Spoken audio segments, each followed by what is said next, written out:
नमस्कार। आज हमारे पास सर्बिया पर काफ़ी जानकारी आई है। एक विस्तृत नोट है और हम इसी पर गहराई से बात करने वाले हैं। हाँ, इसमें भूगोल, राजनीति, अर्थव्यवस्था, संस्कृति मतलब काफी कुछ कवर किया गया है इस बाल्कन देश के बारे में। तो चलिए शुरू करते हैं, देखते हैं इन नोट से क्या निकल कर आता है। सर्बिया की कहानी क्या है, अहम पहलू क्या हैं और आजकल वहाँ क्या चल रहा है। बिल्कुल।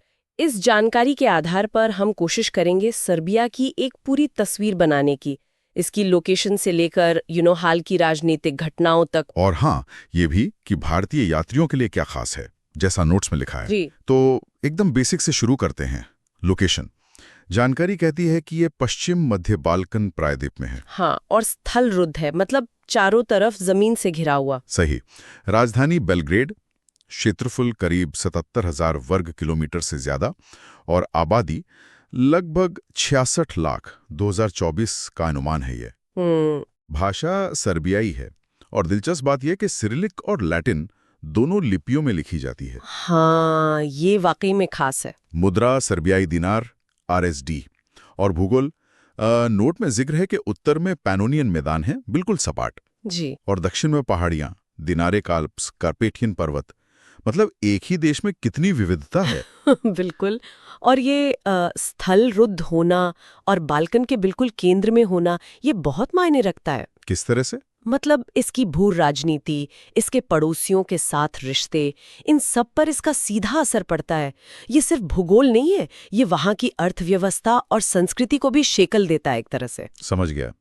अच्छा, अब जरा राजनीति पर आते हैं। सिस्टम क्या है वहाँ? जानकारी के मुताबिक ये एक गणराज्य है, एक सदनीय संसद है वहाँ। और राष्ट्रपति अलेक्जेंडर वुसिक। जी। और एक अहम बात नोट में है, प्रधानमंत्री मिलोस वुसेविक ने जनवरी 2025 में इस्तीफा दे दिया। ये तो हाल की बात हुई। हाँ, ये काफी बड़ी डेवलपमेंट है। और नोट ये भी बताता है कि पिछले कुछ सालों में राजनीतिक अस्थिरता रही है वहाँ। अच्छा। हाँ, मतलब भ्रष्टाचार के आरोप लगे, सरकार के खिलाफ प्रदर्शन हुए, शायद इसीलिए प्रधानमंत्री को जाना पड़ा।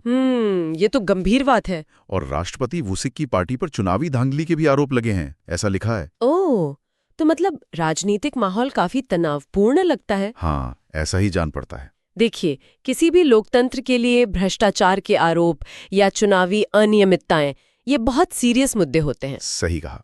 ये स्थिरता को और लोगों के भरोसे को दोनों को नुकसान पहुंचाते हैं। अगर प्रधानमंत्री को इस्तीफा देना पड़ा तो जाहिर है कि दबाव बहुत ज्यादा था।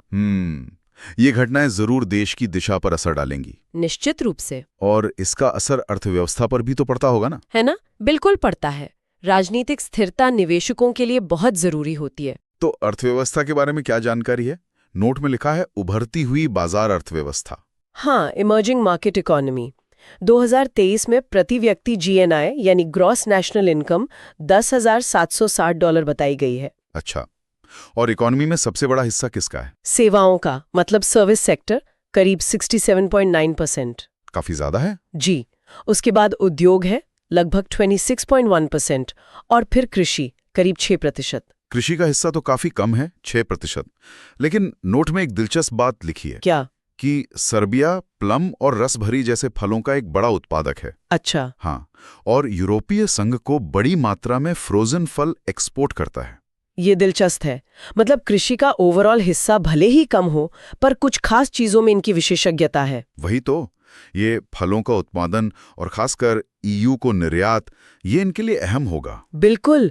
और उभरती हुई बाजार अर्थव्यवस्था होने का मतलब है कि विकास की संभावना तो है, लेकिन वैश्विक उतार चढ़ाव का असर भी ज्यादा होता है इन पर। हाँ, वो तो है। और राजनीतिक अस्थिरता का माहौल इसे और मुश्किल बना सकता है। सही। अब जरा यहाँ के लोगों की बात करें। डेमोग्राफिक्स। जी। जानकारी कहती है कि ये एक बहुजातीय देश है। हाँ, जैसा कि बाल्कन के कई देशों में है। मुख्य समूह सर्ब हैं, लगभग 80.6%, लेकिन हंगेरियन, बोस्नियाक, रोमा, अल्बानियन, सुलवाक, क्रोएशियन और भी कई अल्पसंख्यक समुदाय हैं।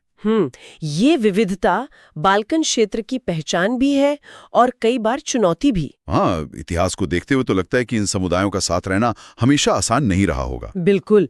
विभिन्न सांस्कृतिक और धार्मिक समूहों का सह अस्तित्व, ये यहाँ के इतिहास और वर्तमान दोनों को समझने के लिए जरूरी है। ये विविधता देश की संस्कृति को समृद्ध करती है, पर सामाजिक चुनौतियां भी ला सकती है। और ये विविधता शायद पर्यटन में भी झलकती होगी। हाँ, जरूर। घूम फिरने के लिहाज से क्या खास है? नोट में कुछ जगहों के नाम हैं। बेलग्रेड का कैलिमेगदान किला, हाँ, वो तो बहुत मशहूर है। फिर नोवी सैड शहर, तारा नेशनल पार्क, स्टुडेनिका मठ। ये कोई पुराना मठ लगता है। जी, स्टुडेनिका एक बहुत महत्वपूर्ण मध्यकालीन मठ है। और पेट्रो वारडन किला, लगता है इतिहास और प्रकृति दोनों का अच्छा मिश्रण है। बिल्कुल। और एक बात, यूनेस्को वर्ल्ड हेरिटेज साइट्स भी हैं यहाँ। हाँ, कितने? नोट के हिसाब से कुल 5। स्टारी रास और सोपोचानी का नाम है, जिन्हें 1979 में ही लिस्ट में शामिल किया गया था। 5 साइट्स, ये तो काफी प्रभावशाली है है ना? हाँ, ये दिखाता है कि देश की ऐतिहासिक और सांस्कृतिक धरोहर कितनी समृद्ध है। ये किले, मठ, राष्ट्रीय उद्यान, ये सिर्फ घूमने की जगह नहीं है, ये सर्बिया की पहचान है। सही कहा। ये विविधता पर्यटकों को जरूर खींचती होगी। और अब आते हैं उस जानकारी पर जो शायद हमारे कई सुनने वालों, खासकर भारतीय यात्रियों के लिए सबसे दिलचस्प हो सकती है। अच्छा, वीजा वाली बात? हाँ, जानकारी के मुताबिक सर्बिया यूरोप के उन गिने चुने देशों में से है जो भारतीय नागरिकों को वीजा मुक्त प्रवेश देता है। सच में? कितने दिनों के लिए? 30 दिनों तक। सिर्फ पासपोर्ट और फ्लाइट टिकट की जरूरत होती है, ऐसा लिखा है। अरे वाह, ये तो बहुत बड़ी बात है ना? कमाल। हाँ, क्योंकि यूरोप के लिए वीजा लेना अक्सर एक बड़ा काम होता है। ये नीति तो सर्बिया को भारतीय पर्यटकों के लिए बहुत आकर्षक बना देती है। बिल्कुल।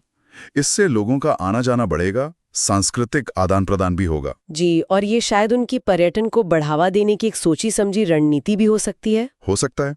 तो अगर हम इन सब चीजों को जोड़कर देखें, मतलब भूगोल, राजनीति की हालिया उठापटक, उभरती हुई अर्थव्यवस्था, बहुजातीय समाज, इतना गहरा इतिहास, पर्यटन स्थल और ये वीजा फ्री एंट्री, हाँ, एक काफी मिलीजुली, एक जटिल तस्वीर उभरती है। नोट के आखिर में भी यही कहा गया है कि राजनीतिक और सामाजिक चुनौतियों के बावजूद ये देश अपनी सांस्कृतिक विरासत और मेहमान नवाजी के लिए जाना जाता है। बिल्कुल सही कहा।